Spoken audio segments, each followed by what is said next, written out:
2-3-4, and a perfect time for it for the High Point Rockers. They trail Southern Maryland 4-2 here at Truist Point. Evan Gates and Brendan Howell rocking with you on this Saturday night. It's been a lot of fun, and festivities certainly living up with a fantastic crowd. Feeling festive even in Game 8 of the homestand as Gonzalez shows bunt. Strike as he tried to pull back. This is a guy who has a little bit of speed. Saw him go out and steal a base yesterday. He's one of those guys who has obviously played in the majors, understands just about everything that you're going to throw at him. Sean Simple's pitch is in the turf. Looked like it was almost off the hand of his catcher Ryan McCarthy. And let's talk about Sean Simple. 46 strikes, 16 balls. That ratio is staying up to par, and so far, just 2 runs allowed. You feel like the Rockers have put some good swings on some of these pitches, though, even fouling off some of these offerings. They haven't been put in between the lines. The effort has been there. When does it come back to bite? As Gonzalez shows bunt again. This one is pulled back. I mean, with Ben Aklinski already hitting a home run basically to the moon and back, can't blame him to try to get one on. See if Gonzalez is swinging. It's a 2-1 count. Simple delivers this one laced out into right center. Going to be a long run for Jackson Lofton, who's staring at the track, and it's a bounce and off the wall. Gonzalez around second, hauling for third. The extra base hits finally coming forward, and the Rockers have one in scoring position, a triple for Luis. We saw a similar swing from Gonzalez yesterday on a drive into dead center field that chased Diaza back. This time it's Lofton who goes into a sprint to try and haul this one in, and all he can do is watch as this ball comes down right onto the warning track. He thought he might have had a chance to keep going after that one.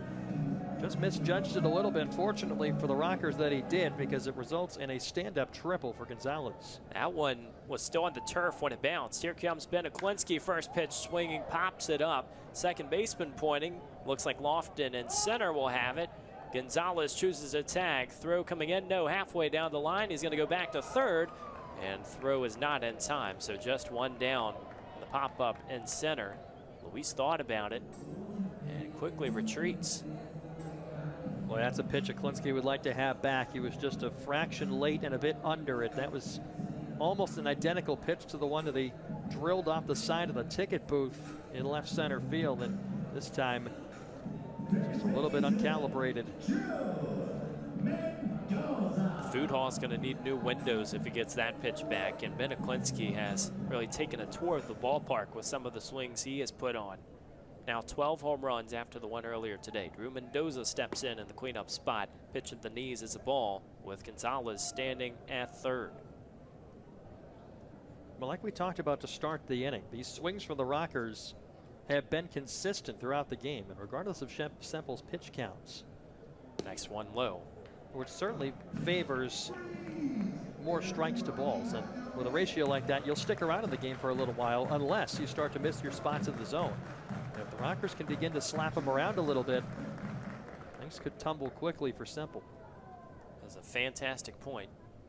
Hitters count 2-0 to Mendoza. Watches another one, almost at the ankles this time, 3-0. And, you know, I mean, it's not like Kahaloa yesterday, who had that off-speed pitch that almost felt unhittable at times, the way that it had movement. I mean, Semple is putting it on a platter. Problem is the Rockers just haven't been able to get to him yet. Is this the pitch? Mendoza swinging a big-time hack, fouls it right at the plate. Mendoza has multiple hits in 4 of the last 6 games. You understand why he's swinging like that.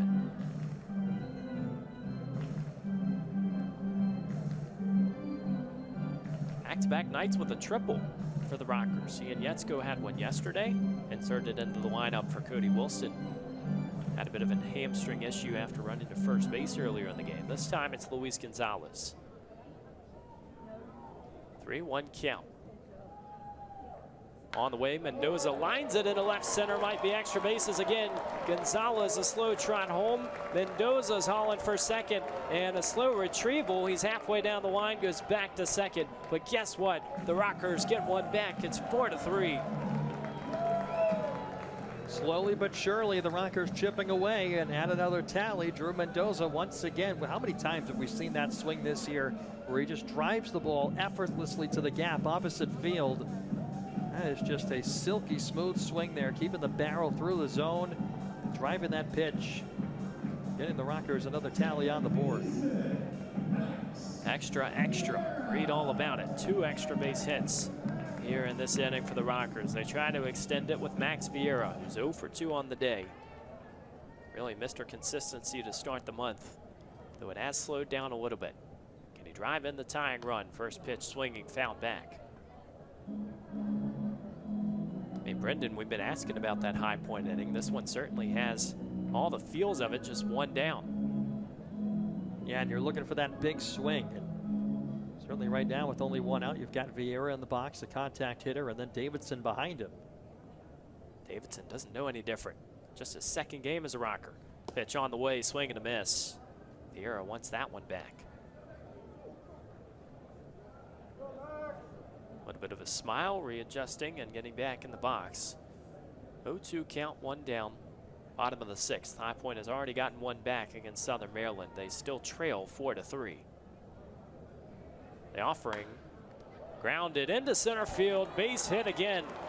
Jamie Keefe waves around Mendoza, hauling for home. The throw goes over everybody, and Vieira's into second.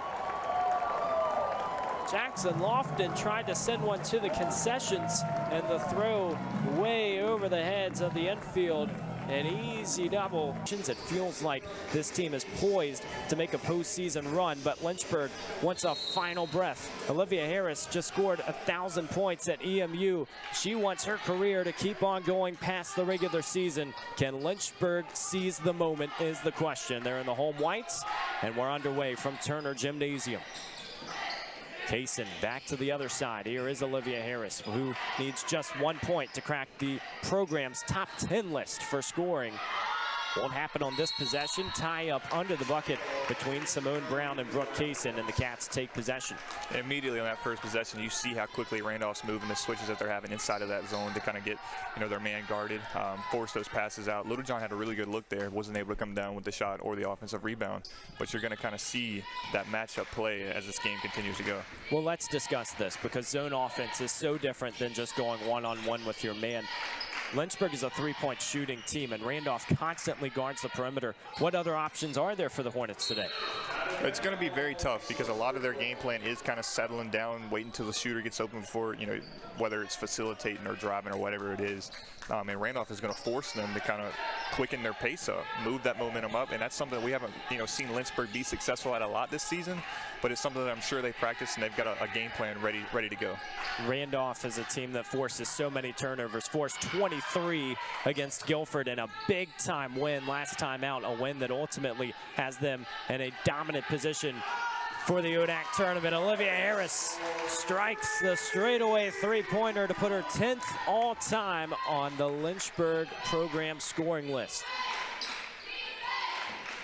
So impressive. The senior out of Salem, Virginia, Glenver High School. Didn't even start a game last season, but she has come back and been really the main contributor when this team has needed her most.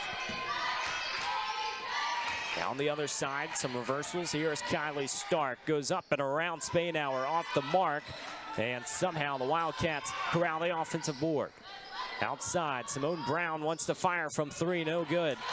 And early on, you're seeing both teams come out defensively and play very physical. The refs let them get away with it. I think this is going to be one of those type of games. You see Littlejohn up and in to give Lynchburg a 6-0 lead here early. Don't worry about it. Kate Littlejohn explodes for the second 3 of the game for Lynchburg. A great sign to start this one off. This is a Randolph squad that will shoot the 3-pointer. Simone Brown might not be the main candidate who went up last possession. She gets it down low this time around Kayla Sledge. Up and in for the Wildcats. In that first contest against Lynchburg, Simone Brown hit a 3 that ignited the Nichols Athletic Center. Now we're going to see what Lynchburg can do on the other side. Kaysen surveys, great look inside. Catch and release downstairs, and another bucket and a high percentage look for Lynchburg. And Littlejohn, you've seen it. She shot a 3 on the first one. That one came up short. She knocked down the next possession, and then inside there, her off-ball movement is setting her up for some really great looks. Crenshaw Patterson cleans the glass up and in for 3. Back to a one-possession game, and a very high pace being played with this press from Randolph's side. Kayla Sledge inserts to Spainhour, runs in all sorts of traffic, but the Wildcats will be called with the personal. And there's some of that physicality, and that's why they can almost get away with it. 3 Wildcats at the ball, swarming, reaching for it, going up for blocks, and a lot of times it's clean. Even if there is contact, the ref can't see it when you got 3 people going for it. It's a great look to do it by committee, and in zone defense, that's what you have to do. It's all about swarming every part of the court. But Bree Spainhour fortunate to get to the free throw line, misses the first, but Lynchburg has had success in recent history, shooting 77% from the charity stripe in the last 4 games. And as the seasons continue to go on, it seems like all of their shooting percentages have went up. You know, we talk about how, you know, their three-point shooting is kind of down from a year ago, and that's the type of team they are. Well, it's went up, you know, fairly highly in the last 5 or 6 games. Maybe that's a product of playing at home as well. We mentioned with Randolph playing at the Michael Center fairly frequently. They had 3 games at home, a 3-game losing streak, but against very dominant competition. Lynchburg has 6 of their final 9 regular season games inside Turner Gymnasium. As Jackson fires, misses the rim. But maybe a second chance. Stark has to hoist from 3-point land, no good. TCP, the offensive rebound, still can't corral anybody's ball. Brooke Kaysen says, it's mine now. And Lynchburg played such great defense on that possession just to not grab a rebound, right? The hustle sometimes doesn't result in the final scenario, but Lynchburg able to get it their way. 1 and done on the offensive end. Stark looking to re-energize this offense. Maddie Pabon, such a strong 3-point shooter. Pabon this season, number 20 in black, has 41 of her 47 field goal makes from 3-point range as Jackson is caught for the travel.